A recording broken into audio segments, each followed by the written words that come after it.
Chapter 5 of 8 Pillars of Prosperity by James Allen. Recording by Andrea Fiore. Chapter 5. Fourth Pillar. System. System is that principle of order by which confusion is rendered impossible.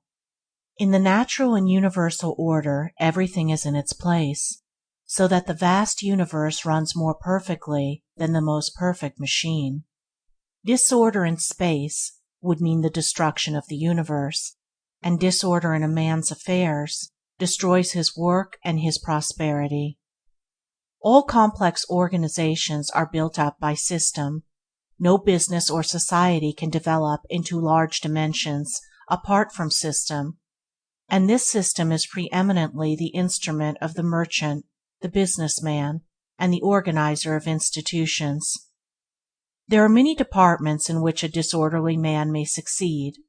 Although attention to order would increase his success, he will not succeed in business unless he can place the business entirely in the hands of a systematic manager who will thereby remedy his own defect. All large business concerns have been evolved along definitely drawn systematic lines, any violation of which would be disastrous to the efficiency and welfare of the business. Complex business or other organizations are built up like complex bodies in nature by scrupulous attention to details. The disorderly man thinks he can be careless about everything but the main end, but by ignoring the means he frustrates the end.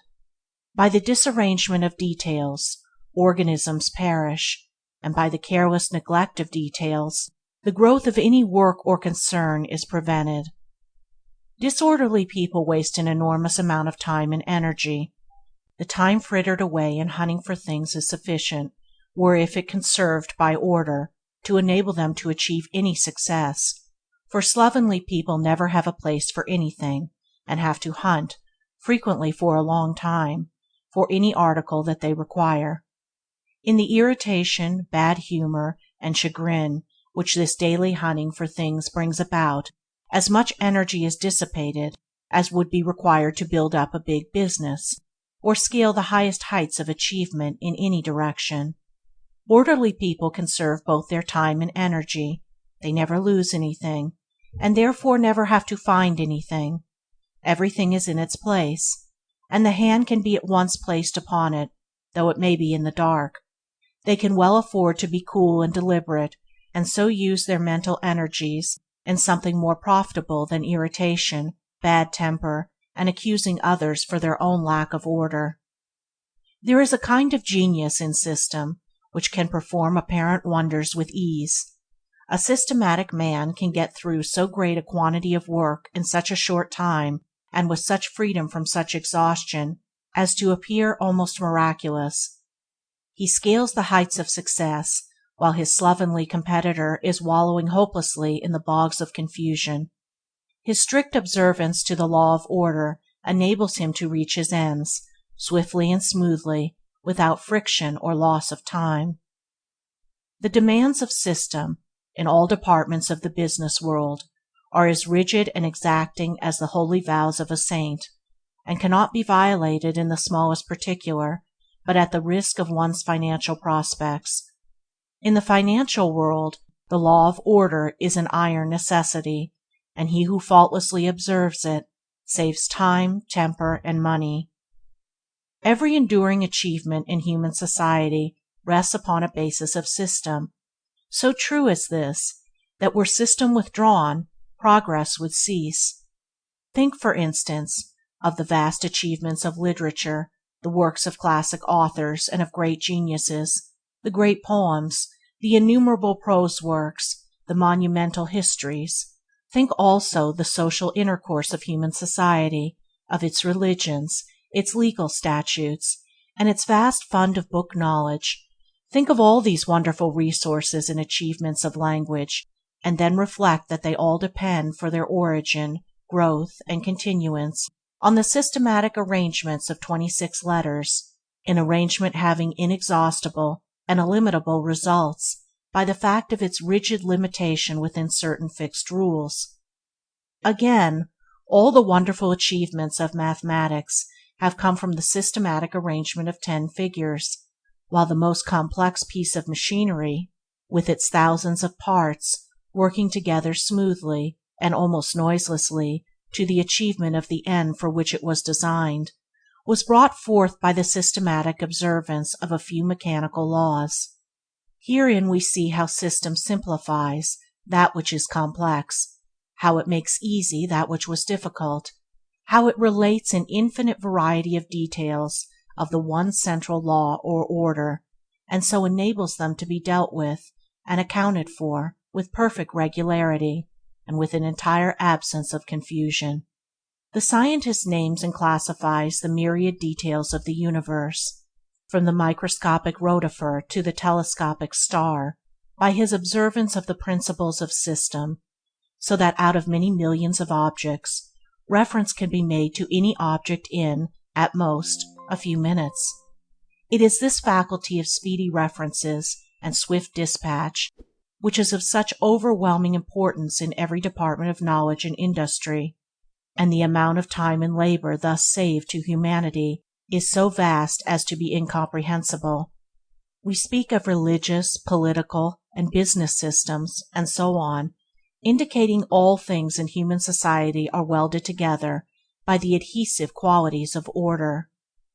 System is, indeed, one of the great fundamental principles in progress, and in the binding together, in one complete whole, of the world's millions of human beings, while they are at the same time each striving for a place, and are competing with one another in opposing aims and interest.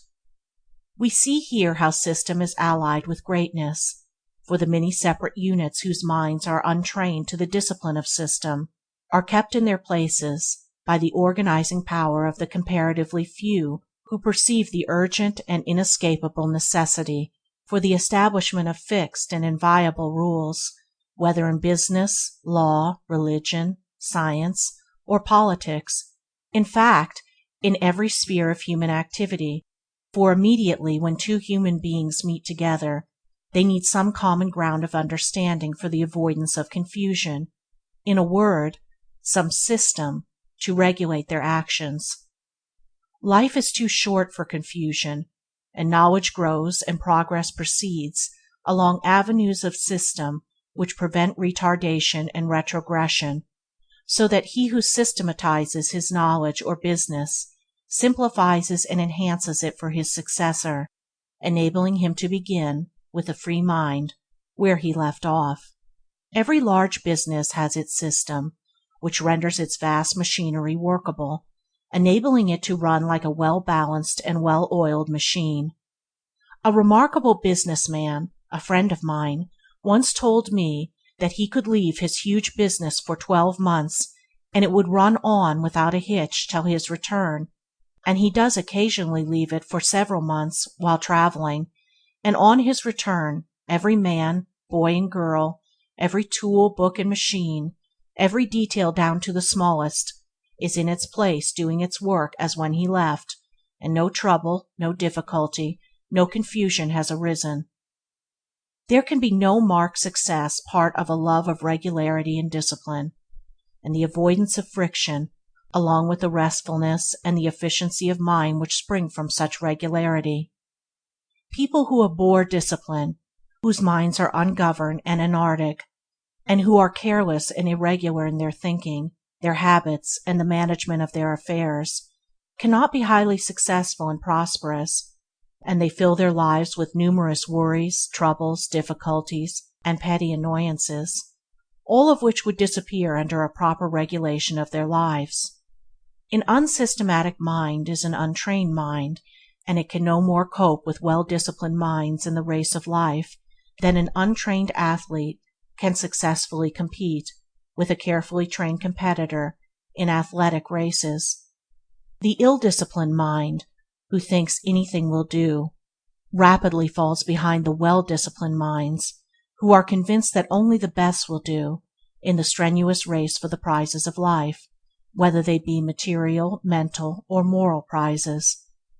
The man who, when he comes to do his work, is unable to find his tools, or balance his figures, or to find the key of his desk, or the key to his thoughts, will be struggling in his self-made toils, while his methodical neighbor will be freely and joyfully scaling the invigorating heights of successful achievement.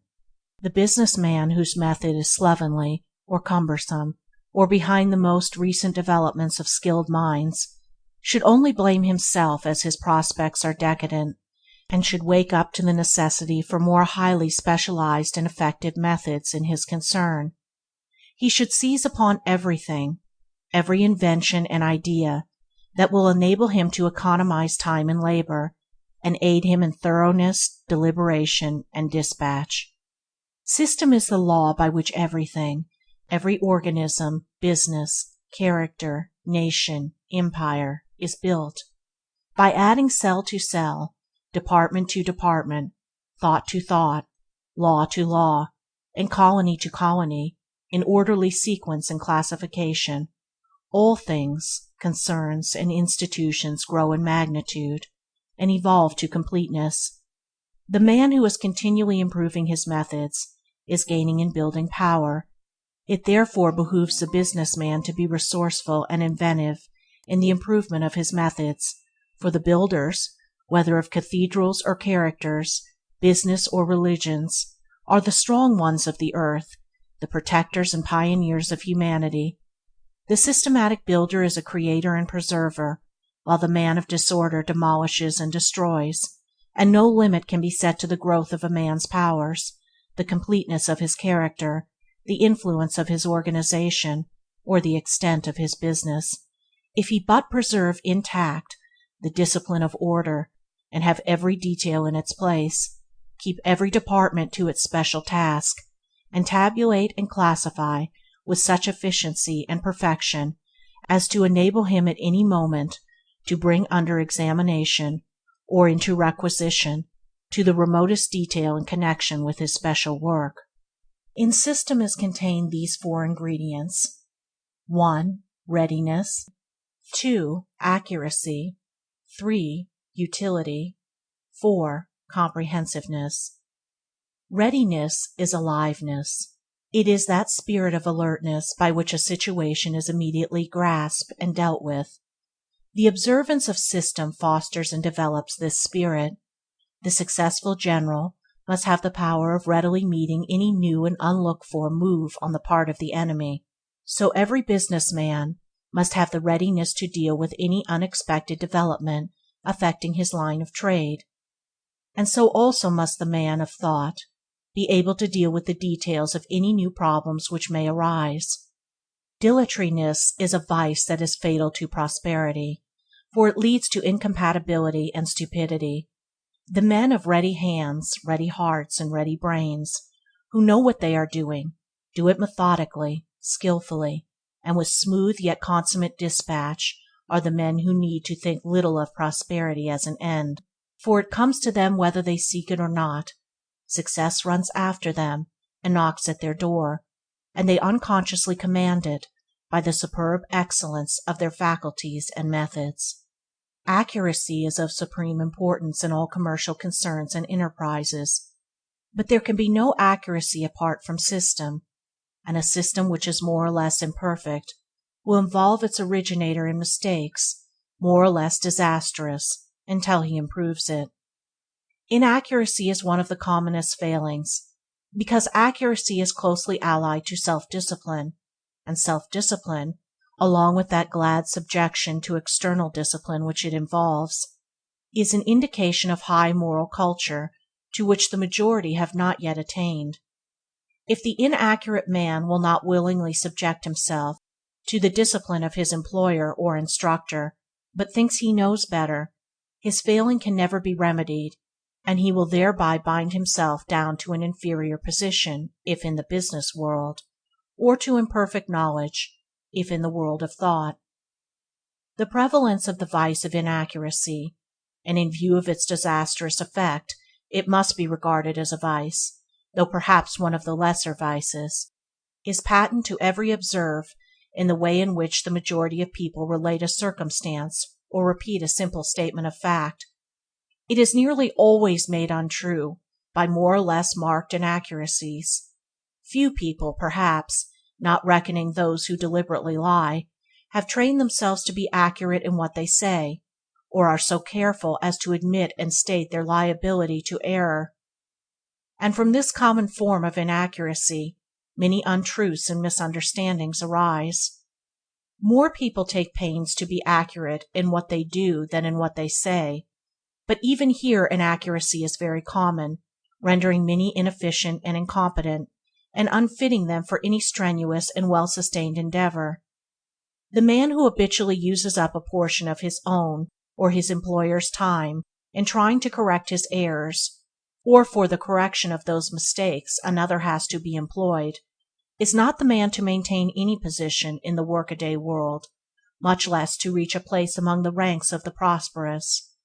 There never yet lived a man who did not make some mistakes on his way to his particular success, but he is the capable and right-minded man who perceives his mistakes and quickly remedies them, and who is glad when they are pointed out to him. It is habitual and persistent, inaccuracy which is a vice, and he is the incapable and wrong-minded man who will not see or admit his mistakes, and who takes offense when they are pointed out to him. The progressive man learns by his own mistakes, as well as by the mistakes of others. He is always ready to test good advice by practice, and aims at greater and ever greater accuracy in his methods, which means higher and higher perfection, for accuracy is perfect, and the measure of a man's accuracy will be the measure of his uniqueness and perfection. Utility, or usefulness, is the direct result of method in one's work. Labor arrives at fruitful and profitable ends when it is systematically pursued. If the gardener is to gather in the best produce, he must not only sow and plant, but he must sow and plant at the right time, and if any work is to be fruitful in results, it must be done seasonably, and the time for doing a thing must not be allowed to pass by. Utility considers the practical end, and employs the best means to reach that end. It avoids side issues, dispenses with theories, and retains its hold only on those things which can be appropriated to good use in the economy of life. Unpractical people burden their minds with useless and unverifiable theories, and court failure by entertaining speculations which by their very nature cannot be applied in practice. The man whose powers are shown in what he does, and not in mere talking or arguing, avoids metaphysical quibbling and quandaries, and applies himself to the accomplishment of some good and useful end. That which cannot be reduced to practice should not be allowed to hamper the mind. It should be thrown aside, abandoned, and ignored. A man recently told me that if his theory should be proved to have no useful end, he should still retain his hold upon it as a beautiful theory. If a man chooses to cling to so-called beautiful theories, which are proved to have no use in life, and no substantial basis of reality, he must not be surprised if he fails in his worldly undertakings, for he is an unpractical man. When the powers of mind are diverted from speculative theorizing to practical doing, whether in material or moral directions, skill, power, knowledge, and prosperity increase. A man's prosperity is measured by his usefulness to the community, and a man is useful in accordance with what he does, and not because of the theories which he entertains.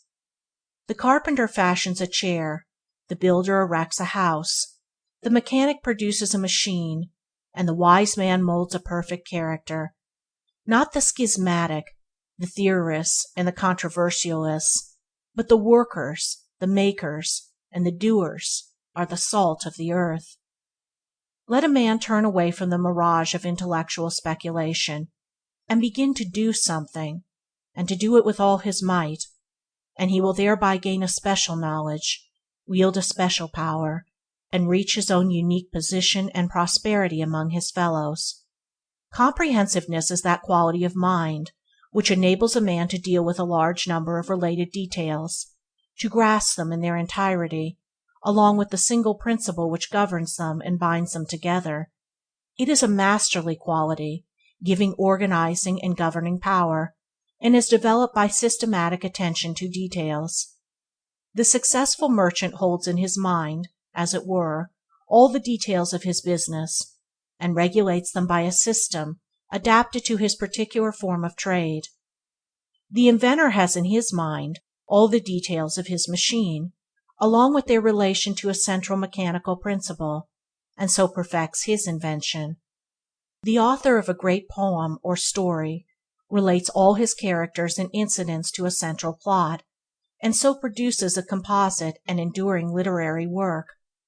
Comprehensiveness is analytic and synthetic capacity combined in the same individual.